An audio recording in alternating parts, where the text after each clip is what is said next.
মাটির পিঞ্জিরায় সোনার ময়না রে, তোমারে পুষিলাম কত আদরি। বোরোর বাম্পার ফলনে কৃষকদের চোখে হাসির ঝিলিক ছড়িয়ে পড়েছে। কিশোরগঞ্জ খাদ্য উদ্বৃত্ত জেলা। এবছর জেলায় বোরো ধান আবাদের লক্ষ্যমাত্রা নির্ধারণ করা হয়েছে 1,68,100 হেক্টর জমিতে। সেই লক্ষ্যমাত্রা ছড়িয়ে আবাদ হয়েছে 1,68,115 হেক্টর জমিতে। প্রীতি শিখাইয়া ভাবে থে মজাইয়া লাগাইয়া গলায় প্রেমের ফাঁসি, ছেড়ে গেছে প্রাণের হাসি হাসি, বড় লোকের মেয়ের হাসি। কিশোরগঞ্জের হাওরে বিস্তীর্ণ মাঠ জুড়ে এখন সোনালী ধানের হাতছানি। কাঁচা পাকা সোনা রঙের মন জুড়ানো ধানের শীষ হাওয়ায় দোল খাচ্ছে। হাওরের মাঠে এখন চলছে এসব ধান কাটার ধুম। কাক ডাকা ভোর থেকে সন্ধ্যা পর্যন্ত ফসল ঘরে তুলতে ব্যস্ত সময় পার করছেন হাওরের কৃষাণীরা। খরচ ও ঋণ মেটাতে অনেক চাষি ধান ঘরে না তুলেই বিক্রি করে দিচ্ছেন 820 থেকে 900 টাকা মন দরে। যেখানে 1 মন বোরো ধান উৎপাদনে কৃষকের খরচ হয় 850 থেকে 900 টাকা পর্যন্ত। ফলনও ভালো হয়েছে, তবে ধান কাটা মৌসুমে কৃষি শ্রমিকের সংকট রয়েছে। তাই পরিবারের লোকজন ও এলাকার শ্রমিকদের নিয়ে ধান কাটে কৃষকরা। তবে কৃষকরা অভিযোগ করে বলেন, তেল এবং সারের দাম বেশি থাকায় খুব বেশি লাভবান হচ্ছেন না তারা। আবহাওয়া অনুকূলে থাকলে অল্প দিনের ভেতরেই শেষ হবে ধান কাটা। গৃহস্থী করার ফসল তো আল্লাহর মত ভালোই বোঝা যাইতেছে, তবে আমরা দর নিয়ে একটু নিশ্চিত। কারণ আমরা দর লাস্টে ধান পাই 700, 750 টাকা, হাইস্ট গেলে 800 টাকা পাই সর্বোচ্চ। আর আমরা তেলের দরটা আপনার 105 লিটার তেল আনা লাগে। করান গেছে প্রচুর পানি দেওয়া লাগবে জমিতে। আমরা তো বাপ গরিব মানুষ বুঝুন, 8 মাসে করানি গৃহস্থী আমরা ঋণ ভিন করে করছি। আমরা ধান দিকে ওহন ধান ওই যে 700 টাকা মন, ওহন তো আমরা গরিব মানুষের মারি হারানি তাঁতি তুইব, তুই হারাবে 1500 1600, তখন আমাদের কি তো ছাড়ব? আমরা কইরা তো আসলে কিস্তা পাই না, বাতি পাই না খাইতাম। বৃষ্টি হয়েছে না, আমরা কত পানি দিতে পারছি না, তেলের কারণে ওর কারণে সার দিতে পারছি না। এই বছরও তো খরচ করে আমরা এই বছর 800 টাকা 820 টাকা দর আমরা ধান বেচছি। আর গত বছর আমরা যে ধান বেচি 1250 আমরা মাঠ থেকে বেহারিরা লয়ে গেছে।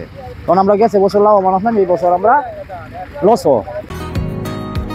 বসুন্ধরা, উত্তরা, বনশ্রী, কুড়িল ও বাড্ডা সহ রাজধানীর বিভিন্ন স্থানে অভিজাত ও অত্যাধুনিক মানের ফ্ল্যাট কেনার এক নির্ভরযোগ্য প্রতিষ্ঠান প্লেজেন্ট প্রপার্টিজ লিমিটেড।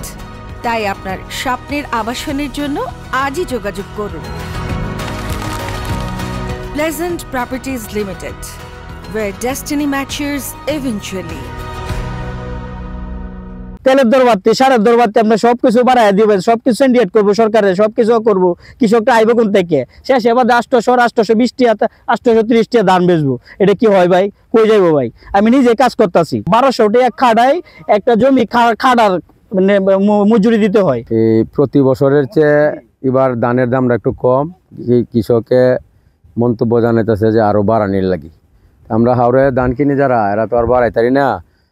যারা মেন ব্যাপারী এরা নিষেধ দিছে যে না, এর বেশি দেখিনো যেত না, আমরাও ব্যস্ত পারি না। কিশোরগঞ্জ জেলা কৃষি সম্প্রসারণ অধিদপ্তরের উপপরিচালক ডক্টর মোহাম্মদ সাদিকুর রহমান বলেন, এবছর জেলায় বোরো ধান আবাদের লক্ষ্যমাত্রা নির্ধারণ করা হয়েছে 1,68,100 হেক্টর জমিতে। সেই লক্ষ্যমাত্রা ছড়িয়ে আবাদ হয়েছে 1,68,155 হেক্টর জমিতে। এর মাঝে শুধু হাওরেই 1,04,430 হেক্টর জমিতে আবাদ হয়েছে, যেখান থেকে উৎপাদিত চালের লক্ষ্যমাত্রা ধরা হয়েছে 7,68,912 মেট্রিক টন। শতকরা 80% ধান পাকার সাথে সাথেই যেন ধান কৃষকরা কেটে ফেলেন। তা না হলে যে কোনো সময় ঝড় কিংবা শিলাবৃষ্টি হলে বড় ধানের ক্ষতি হয়ে যেতে পারে। কিশোরগঞ্জ জেলায় চলতি বোরো মৌসুমে 1,68,115 হেক্টর জমিতে বোরো ধানের আবাদ হয়েছে। এর মধ্যে হাওরে আবাদ হয়েছে 1,04,430 হেক্টর জমিতে। এই মুহূর্তে ফসলের অবস্থা অনেক ভালো, কোনো রোগবালাই নেই।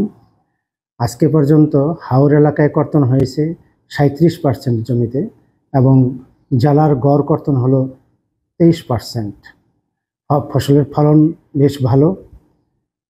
যদি কোনো প্রাকৃতিক দুর্যোগ সামনের সময়তে না আসে, তাহলে কিশোরগঞ্জ জেলায় একটা বাম্পার ফলন কৃষক গড়ে তুলতে পারবে বলে আমরা আশা করি। এই বছর উৎপাদন লক্ষ্যমাত্রা ছিল 7,88,912 মেট্রিক টন। আমরা আশা করি ফলন যা পাওয়া যাচ্ছে তাতে উৎপাদন লক্ষ্যমাত্রা ছাড়িয়ে যাবে ইনশাল্লাহ। গত বছর ধানের সরকারি ক্রয় মূল্য নির্ধারণ করা হয় 1200 টাকা প্রতি মণ, তবে এবার তা বাড়িয়ে করা হয়েছে 1440 টাকা প্রতি মণ, কেজি প্রতি, যার দাম 36 টাকা। সরকার এবছর কৃষকদের কাছ থেকে 39 টাকা কেজি দরে ধান ও 48 টাকা কেজি দরে চাল সংগ্রহ করবে বলে জানা গেছে।